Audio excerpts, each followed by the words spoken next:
Greetings to all. Welcome to Future of this Academy. Today we are going to see the 7th May important news topics. To get more daily current affairs videos, follow our YouTube channel, also our Telegram channel. Now, what are the topics we are going to cover today is the first topic is Model Code of Conduct, Central Bank Digital Currency, Rice Fortification. This Model Code of Conduct comes under paper GS2. This central bank digital currency comes under GS paper 3. This rice fortification comes under both GS2 and GS3. In GS2, it comes under the governance paper, and in GS3, covers under agriculture. So these are all today's important topics, and we are going to discuss about it. For first, we are going to see the model code of conduct. What does this model code of conduct is? The Election Commission of India published the Model Code of Conduct, that is MCC, as a set of rules to control how political parties and their candidates to behave in lead up to elections. The regulations cover a wide range of topics, including their speech, election day,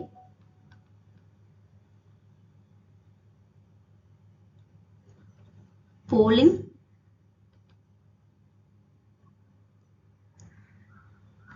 portfolios, and such things are covered under this. Also, the contents of manifestos,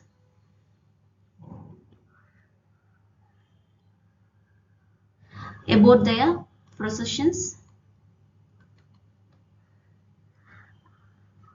and the general demeanor of their political candidates. So these are the regulations under the Model Code of Conduct the Election Commission says. Also, ensuring a peace, transparent and orderly conduct of campaigns, polling and counting is the main goal of this Model Code of Conduct.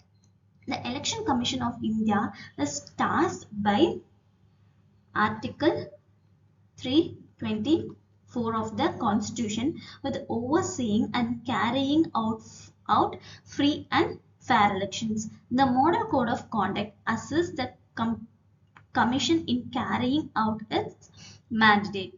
Now, what are the objectives seen in this Model Code of Conduct are? The main key objective of this is to prevent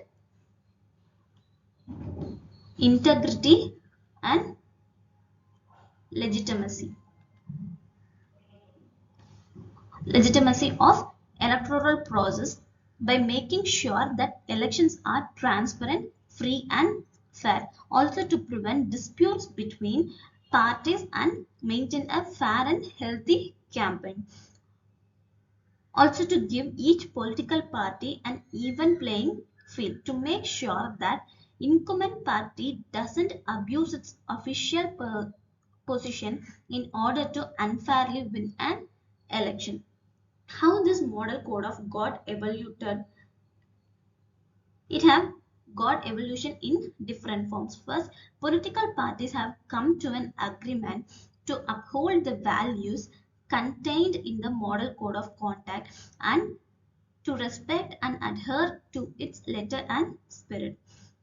The first thing of this evolution is origin. In this origin, it says that the Kerala Assembly election of 1960 gave rise to limited list of do's and don'ts, which when the Model Code of Conduct was founded. Next, the spread.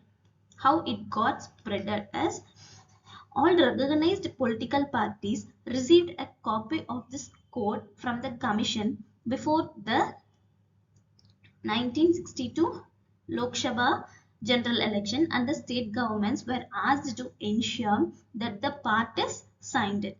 The 1967 Lok Sabha Assembly elections were conducted in accordance with this conduct.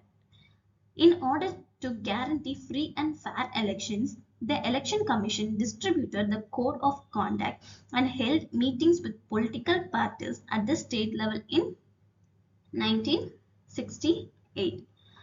The Commission sent a code of conduct of the political parties in those states during the 1974 general election for some state assemblies. After the split, it says about consolidation. How it got consolidated. In order to prevent instance, the party in power abusing the position of authority to gain an unfair advantage over other parties and candidates. The election further strengthened the code in 1979 after consulting with the political parties. The code evolved into its current form after being reissued and consolidated in 1991. Now, what is the judicial recognition? After this consolidation under judicial recognition, the evolution happened. How? Under judicial recognition, in 2001 case, Union of India versus Harbans Singh. Which case? Union of India and versus Harbans Singh, Jalal and others, the Supreme Court decided that the code of conduct would take efforts as soon as the Election Commission released the press release giving the Model Code of Conduct official legal recognition. The dispute over this is enforced date was resolved by this ruling. Now, what are the salient features of this Model Code of Conduct is the main points of Model Code of Conduct specify how political parties, candidates running for office and party in power should behave when holding elections. They provide the required guidelines which are such as general electioneering conduct, arranging processions and meetings, election day events, the designation of observers, the way the ruling party operates, and the election manifestos. These are the salient features of this Model Code of Conduct. The significant, what are the significance? There are a number of noteworthy provisions in Indian Model Code of Conduct, which includes the first is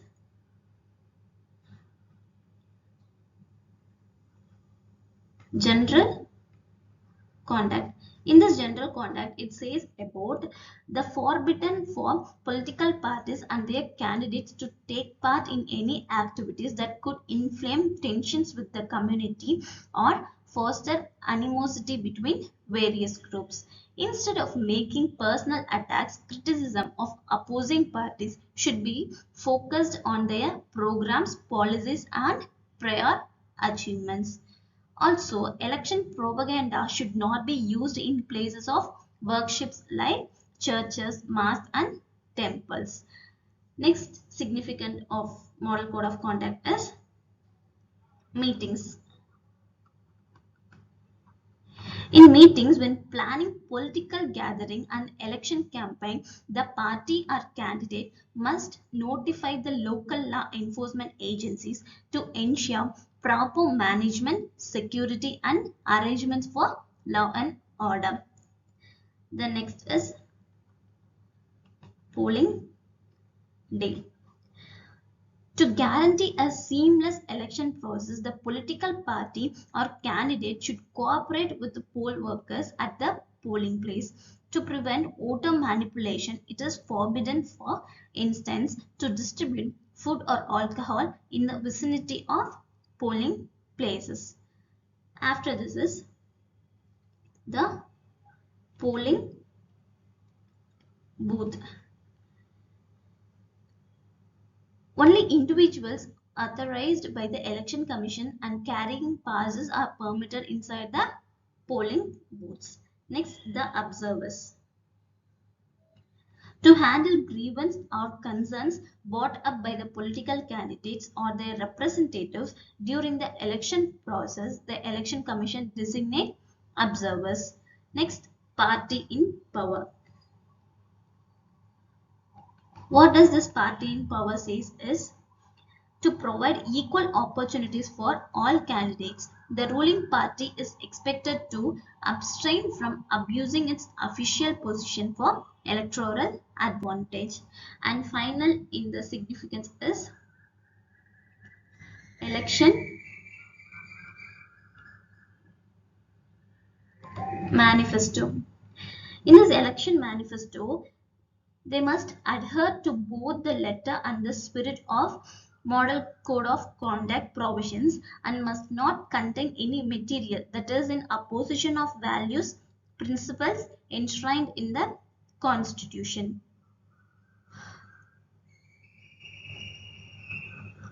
And now we have to see like what are all the recent additions to Model Code of Conduct have been done. Regulating on opinion polls and exit polls have been done. Also, prohibition of advertisement in print media is not allowed. Then restriction on government advertisements, that is government ads that future political officials are prohibited during the election season in order to maintain fairness for all parties and avoid the misappropriation of public funds for political purpose. Next is the enforcement of Model Code of Conduct is the prior to the official procedure starting, the election commission holds a large press conference to declare the scheduled elections. This announcement, the Model Code of Conduct, goes into effect and stays that way until the election results are made public. For this reason, the code is still in force during the election process. Now, where does its applicability, the Model Code of Conduct? It is applicable in Lok Sabha elections, legislative elections, and also in by-elections. What are all the things have been prohibited under this Model Code of Conduct? When we are seeing about the Model Code of Conduct, we have to know about the prohibitions also. The prohibitions are to guarantee fair competition during the Indian elections. The Model Code of Conduct places a strict guidelines on ministers, government officials, and also the political parties. The election dates are announced. Ministers and government officials are not allowed to announce any new projects, schemes, or financial grants. It is necessary to pass even the plans that were announced prior to the Model Code of Conduct implementation but have not yet gained traction. No new projects may be launched or foundation stones may be laid. The goal is to stop any activities that might unfairly sway vote and opinion. It is strictly prohibited to use official equipment, vehicles, or personnel for political campaigns. By doing this, it is ensured that public funds are not utilized to advance the electoral chances of the ruling party. Also, it is forbidden to combine official visits with political campaign. Ministers are not allowed to approve grants or release money from discretionary funds once the election is announced. Also, election-related public meetings and campaign offices should be held in government buildings or facilities.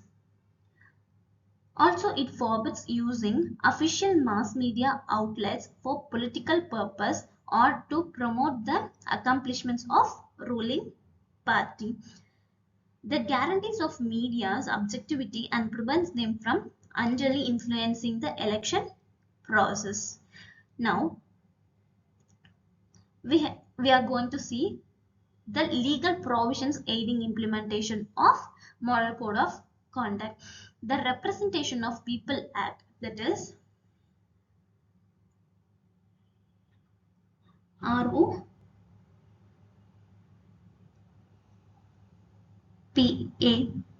of 1951 contains some provisions which align with the implementation of Model Code of Conduct. The first is under Act Section 8 addresses disqualification following conviction for specific crimes. Next, under the Act, Part 7 covers provision pertaining to electoral offence and corrupt practices. The Indian Penal Code, that is IPC 1860, and Code of Criminal Procedure CRPC 1973 both references some of the Model Code of Conduct provisions. Now, what are these importance of this Model Code of Conduct are? It is ensuring fair play, building confidence,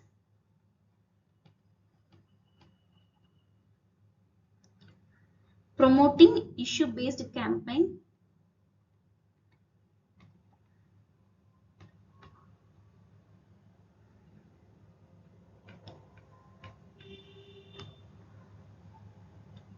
reducing electoral violence, promoting decency and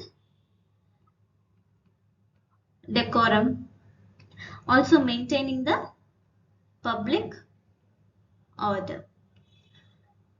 These are all the things about the Model Code of Conduct. You have to learn this topic under the mains topic also. It covers major portion of mains. Next, the central bank digital currency. What is central bank digital currency? Basically, digital currency backed by the central bank of a country. As we know, the sum of currencies like digital currencies like cryptocurrencies, the central bank RBI had said that like a paper currency, it issues a digital currency. It is akin to sovereign paper currency but takes a different form, exchangeable at par with the existing currency, and shall be accepted as a medium of payment and a legal tender and a safe store of value. This would appear as liability on a central bank's balance sheet. Also, it has transactional benefits of other forms of digital currencies. It is being a sovereign currency holds unique advantages of central bank money through trust, safety, liquidity, settlement, finality, and integrity. Now, what are the features of this central bank? It has a sovereign currency in accordance with the monetary policy. On the balance sheet of the central bank, it shows the liability. It must be recognized by all individuals, business and governmental organizations as a legitimate form of payment, legal tender, and to secure the store of value. It is freely convertible into cash and commercial bank currency. Legal tender that can be spent without requiring holders to have bank account, anticipated to reduce the expense of money, instance and transactions. It has some of the types. What are the types of this central bank digital currency are? It has retail central bank digital currency and wholesale. In this retail, it says that people can use this to conduct daily transaction. In wholesale, it says only financial institutions including banks and NBFCs are permitted to use this central bank digital currency. It has some of the legal framework. The RBI Act was modified by Finance Act of 2022, allowing for the introduction of central bank digital currency. By changing section 2 of the RBI Act 1934, the RBI was given permission to issue both physical and digital currency.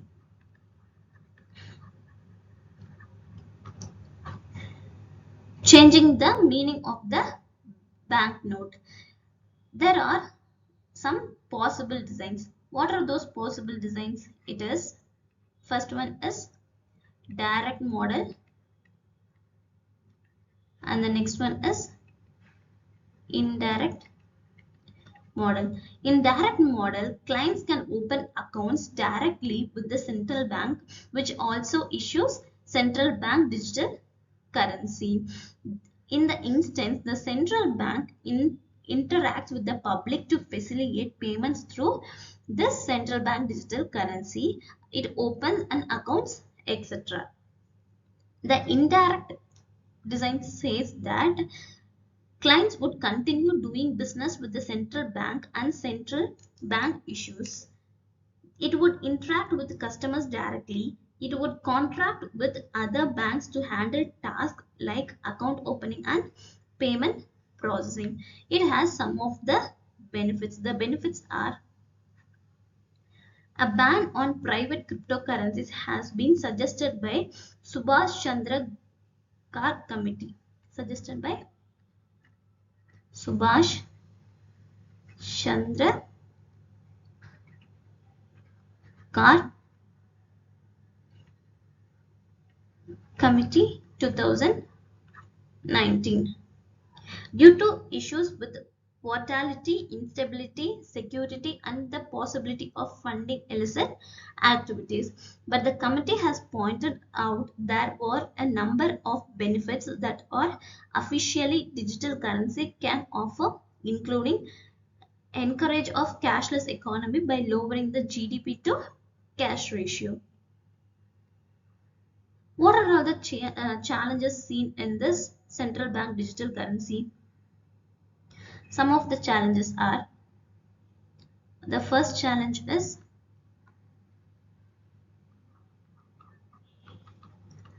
possible disintermediation of banks. In this, it says that individual may start using this instead of banks to deposit money. Because of this, bank deposits will decline, forcing the banks to raise deposit rates in efforts to draw in more business. It might cause the interest rate of loans on the economy to rise. The next challenge is accelerate bank to run. In an emergency, this should has not been bank runs by giving depositors a liquid and safe substitute for a bank depositors. The next challenge is security risk. Security and financial system abuses. Cyber attacks and other security lapses could affect this. Attacks or breaches of this nature could be carried out in order to abuse the central bank digital currency for illegal purpose. The next one is competition to private payment service providers. The introduce of CBDC may put private payment companies like Paytm, Google Pay, etc. in the direct competition. Also, it has high burden on the RBI. It includes the reputation risk also.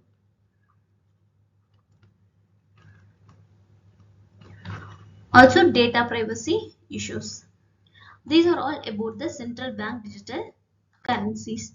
Now we can see about the rice fortification. What is generally rice fortification? It is like adding some kind of nutritional to the rice to increase malnutrition. The process of fortifying rice involves mixing of 1 kilograms of fortified rice kernels which contain the micronutrients iron, folic acid and vitamin B2 as recommended by the FSSAI, which 1 kilograms of regular rice in 1:100 ratio. The flavor, texture and aroma of fortified rice are almost exactly the same of those regular rice. When rice is being milled, the process takes place in the rice mills. It has been discovered that fortifying rice is an affordable supplementary method of raising vitamin and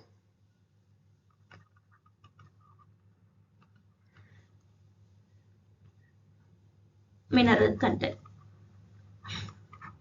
of diets with short turnaround times and step towards the nutritional security. In background, we have to know about the growing number of cases of anemia and other micronutrient deficiency disease. The Prime Minister of India announced on August 15, 2021 that over 80 crore people would be fed rice that has been fortified with iron and vitamins. For anemia, we have some symptoms. What are the symptoms? It has like weakness, fatigue, shortness of breath, irregular heartbeat,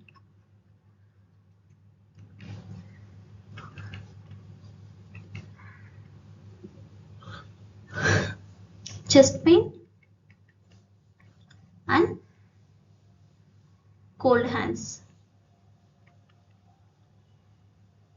These are the symptoms we can see for anemia. Now, what are the causes seen for this is anemia comes in various forms, each with its own case. Iron deficiency anemia, vitamin deficiency anemia, inflammatory anemia, sickle cell anemia, hemolytic anemias, and aplastic anemia are few of them. How it can be prevented? It can be prevented in the numerous forms of anemia are unpreventable. However, iron and vitamin deficiency animals may be avoided with a balanced diet. Iron, folate, vitamin C, vitamin B12 are all components of the healthy diet. That's all from the rice fortification. The next topic we are going to see is from the editorial analysis of today's paper. In this today, it says about the recent Supreme Court judgment that extends the scope of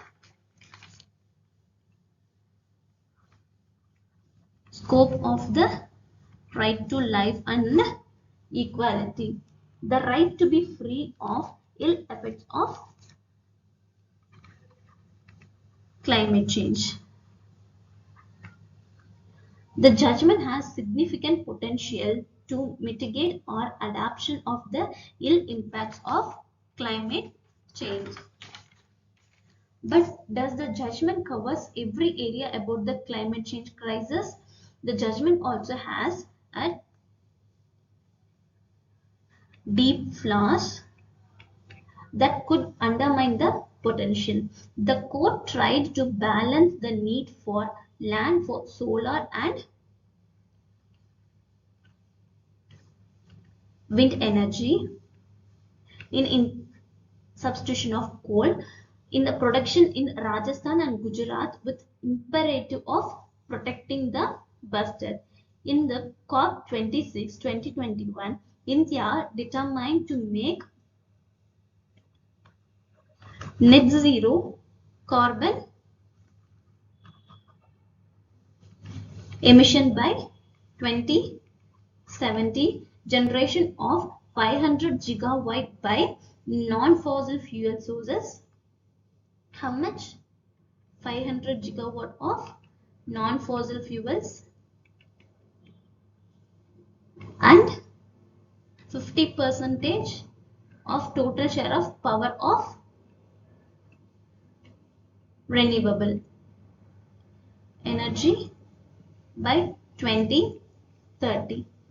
These are all the things that India have been determined in COP26 2021.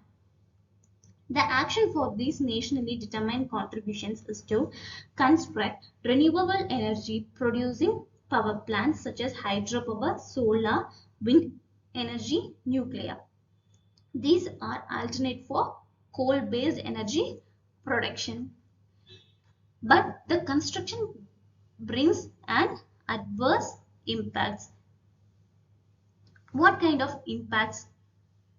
The mega dams construction in Himalayas caused the restabilization of biodiversity loss and the displacement of communities. The mega solar and wind project has huge adverse impacts. Pavagada Solar Park is in Karnataka has taken away grazing and agri land and destroyed the wildlife. Changtang Ladakh 13 gigawatt solar project will take 20,000 acres of ecosystem. These are the only small example for the impacts of energy transition in this project. These renewable energy projects are also excluded from the environmental impact assessment. Another problem is that government investing in renewable energy but not reducing investment in coal. New coal mining continue to get green signal even in most biological diverse and social sensitive areas. Now, what are these alternative methods are seen? The energy transition undermine its own assertion regarding a clean and healthy environment being a fundamental right. The project should be changed from mega projects to decentralized one. Rooftop solar brought substantial benefits millions of people. Also, demand management in the energy producing and efficient use without inefficient transmission. The indigenous people, local communities to safeguard nature and their habitats for present and future generations. The right to be free for ill effects of climate change applies to everyone. Also, the energy transition projects should be done without making an adverse impact on the biodiversity or an indigenous people. The Indian model of development mainly focuses on mega industrial infrastructure and extractive project causes deforestation displacement. Biodiversity loss is a violative constitutional right. The right against climate change should mean a broad perspective to cover these projects also. So that's all from our today's topics. To get this PDF download, you can get in our Telegram channel. The Telegram channel's link will be provided in our description. To get more daily current affairs videos and MCQs of daily current affairs, follow our YouTube channel, also our Telegram channel. Thank you.